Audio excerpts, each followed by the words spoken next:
O primeiro Fomento à Dança foi aprovado e o edital saiu em 2006 e eu iniciei o projeto em 2007. A percepção que eu tinha, como era um projeto ligado à cidade, que não deveria ser nada introspectivo, subjetivo, que não haveria lugar para isso, mas sim que houvesse uma aliança com a sociedade, com a paisagem urbana.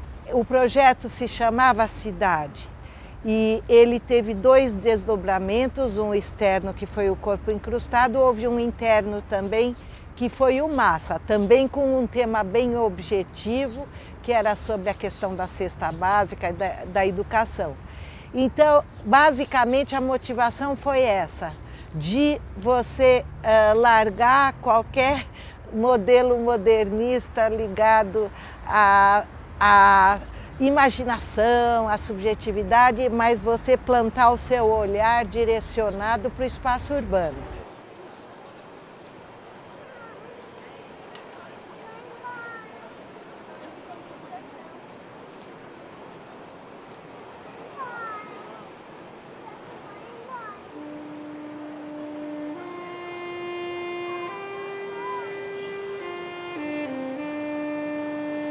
Como coreógrafa, eu desenvolvi sempre um olhar de instalação arquitetônica, aonde quer que eu olhe, em qualquer espaço aberto, eu já vejo ali motivações, já vejo encaixes. E também porque, veja, é mais fácil para um bailarino se encaixar, se abandonar o peso dele para objetos do que para pessoas. Então era como que uma etapa, você iniciar o trabalho com um grupo novo através de amoldar o seu corpo ao espaço, aos volumes e reentrâncias, portas, janelas, escadas, degraus, plataformas que constituem um espaço aberto. Eu optei também por arquiteturas que tivessem a ver com o século XIX por XX, porque eu comecei no Museu do Ipiranga já em 2006, na primeira virada cultural. E depois, em 2007, com o Fomento, nós fizemos na virada cultural na Praça Ramos de Azevedo, depois fizemos na fachada do Teatro Municipal, também em Piracicaba, na Casa de Cultura Grande Otelo. Mas essa do Teatro Municipal, ela foi realmente assim, a mais expressiva delas, porque houve um paralelo entre esses figurinos da comédia dell'arte extraídos da peça As Malandragens de Scapino, que o Maurice Vanneau dirigiu. Então esses personagens apareciam no balcão, no alto, enquanto seres pedestres comuns do dia a dia, como qualquer pessoa, se movimentavam nessa parte embaixo.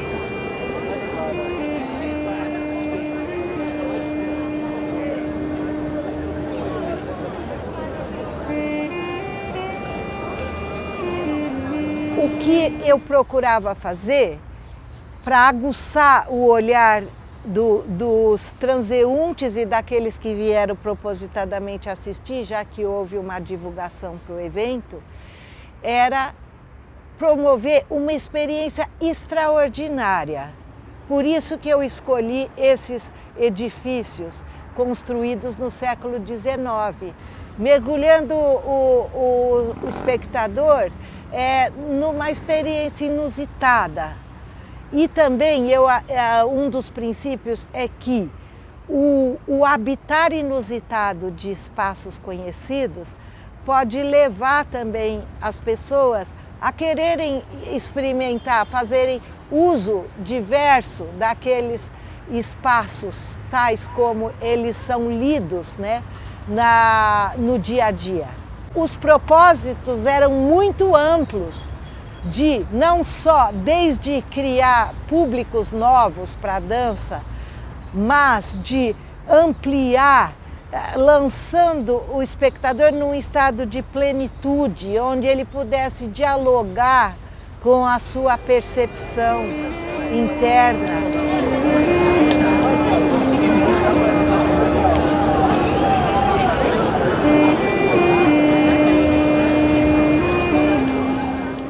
Uma das razões, creio eu, que levam os grupos a quererem sair da caixa preta dos teatros, irem em direção ao espaço urbano, é sim a questão da afluência insatisfatória de público nos teatros. Mas não é o único.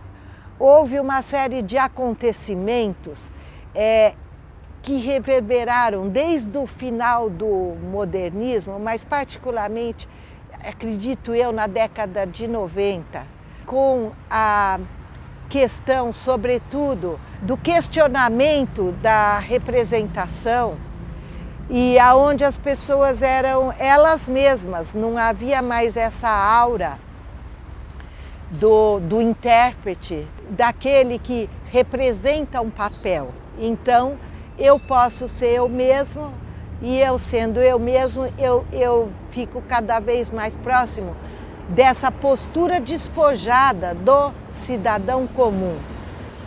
Então, ainda que eu tenha amplos propósitos artísticos, sociais, políticos e estéticos, né, na instauração de uma nova configuração do espaço urbano, eu mantenho também essa postura despojada e sem nenhuma impostação falsa.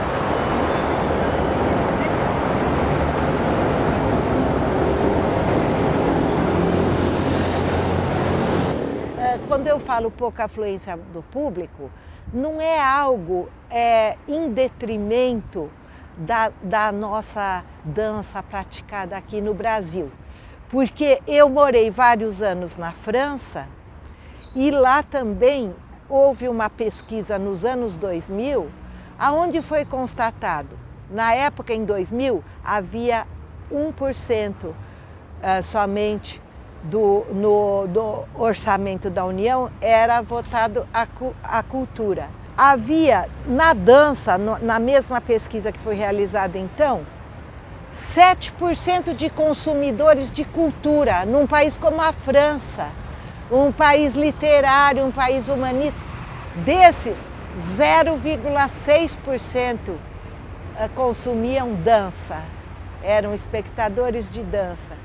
Então, se num país como a França é assim, então no nosso tudo justifica o apoio, a instauração de políticas públicas que venham apoiar o desenvolvimento da linguagem da dança, e o Fomento à Dança está aí para provar que houve uma grande evolução na qualidade do trabalho dos grupos, ou seja, a continuidade ela é necessária para que a linguagem vá se depurando, vá se aperfeiçoando.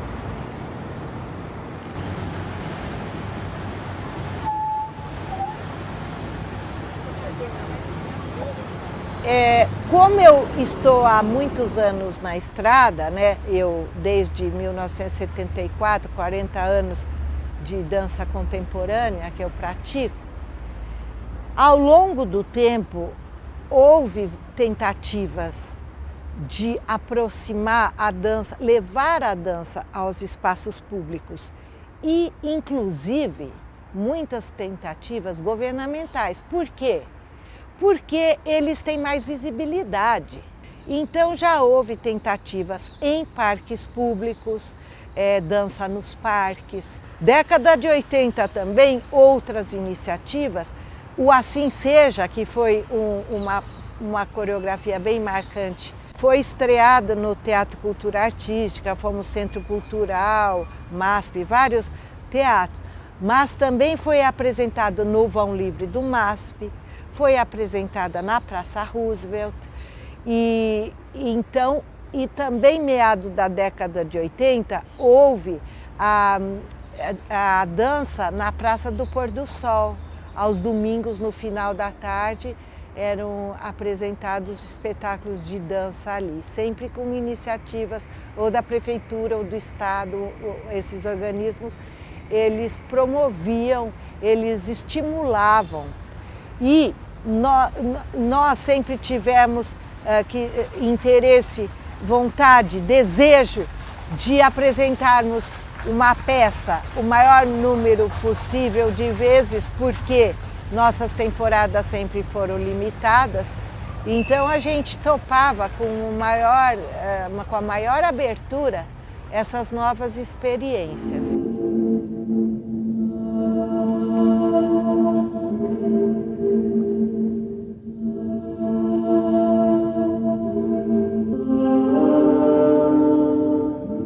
Em 1998, eu iniciei algumas tentativas não tão pontuais, mas de uma maneira mais continuada, de sair dos espaços do teatro, e eu chamava esse projeto Integração do Corpo ao Espaço Físico.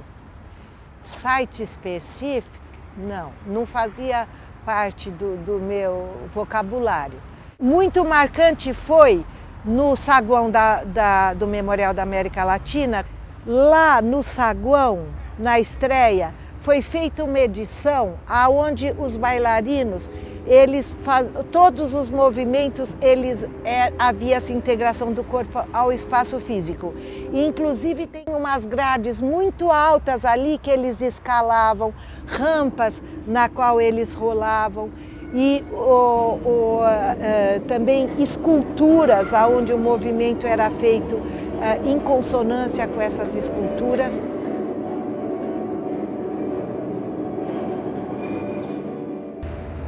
A palavra é curiosidade,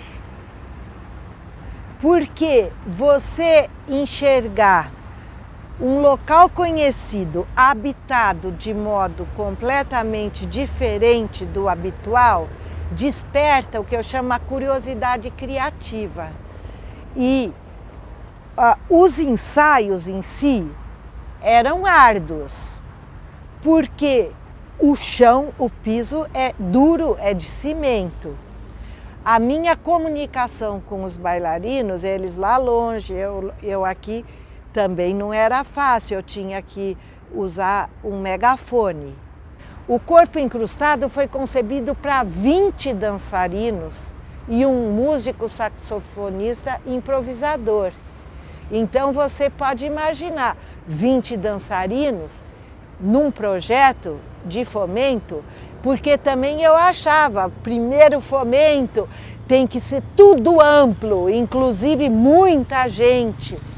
E então havia um elenco bem numeroso, o que, claro, provoca outras questões, porque nós fizemos uma série de experimentos anteriores que poderiam ser considerados apresentações. Fizemos na Praça dos Arcos, que é no final da Avenida Paulista, fizemos na Ladeira da Memória, no centro da cidade, fizemos no Vale do Anhangabaú e fizemos que foi um dos meus favoritos, inclusive, e que se chamava Fazer do Privado Público, que foi no canteiro da Avenida Sumaré, aonde, como eram vários bailarinos, trajando roupas pretas e fazendo ações cotidianas. As pessoas passavam e faziam comentários, isso é surrealismo puro. Foram experiências instigantes,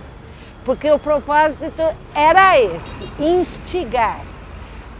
Principalmente nessa fase, aos próprios participantes do projeto, a mim e aos transeuntes eventuais, porque ali não havia divulgação, então era realmente o público que passa, que atravessa o local a caminho de algum lugar. Então, a palavra aí é diálogo. Porque nós falamos, para que tudo isso? Para que sair do estúdio íntimo, isolado, para ir em direção? É nessa tentativa de você trocar. Porque é isso que acontece. Você, quando está trabalha num espaço fechado, você conduz, você sai, tudo está dentro de você, do sujeito.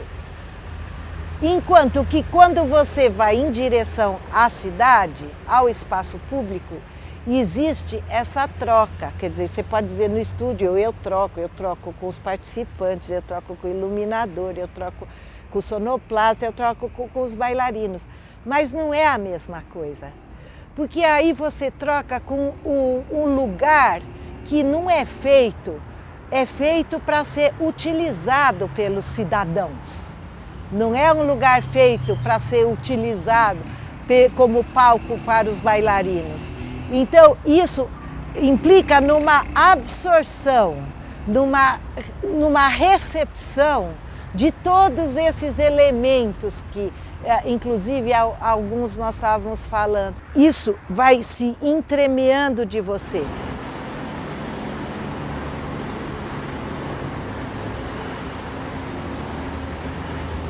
Desde o Mudra, que foi a minha formação interdisciplinar, meu grande mentor, ou nosso grande mentor do grupo todo, foi o Antonin Artaud.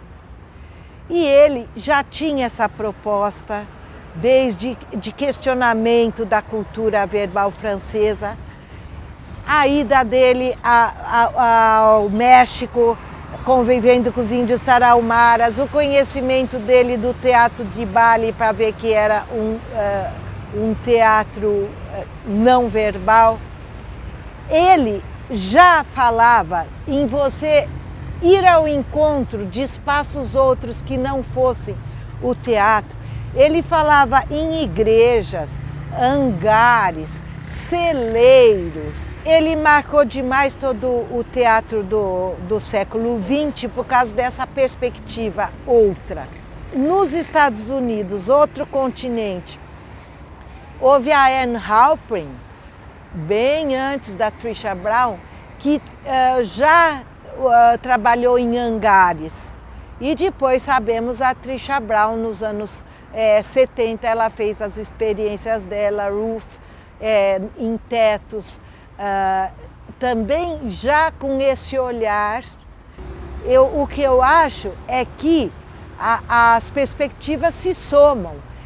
Como eu falei para você, eu sempre tive esse olhar arquitetônico e coreográfico, mas que o Corpo Incrustado foi um exemplo muito forte, mas nas minhas coreografias para palco também, eu sempre, para mim, a questão da forma, do desenho, tudo isso para mim sempre teve uma importância muito grande, dos encaixes do corpo, dos corpos.